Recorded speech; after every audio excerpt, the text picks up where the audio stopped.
Childhood obesity continues to be a major problem in the United States, with nearly 16% of children ages 10 to 17 years old being overweight or obese. So the issue is this makes them prone to long-term diseases like diabetes.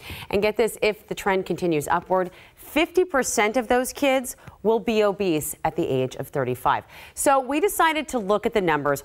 Where does each state rank when it comes to childhood obesity? Let's start at the bottom. Some of the states with the best numbers are Utah, New Hampshire, and Washington State, all about under 10%. So some of the states that are climbing in numbers are Michigan, Indiana, and Iowa, all at about 17%. But the top three states with the highest rates of obesity, that would be Kentucky, West Virginia, and Mississippi, all between 20 and 26%. So the big question is, what can parents do? Well, it's pretty simple. Healthy eating is key. Fruits and veggies, lean meat, cutting the sugar.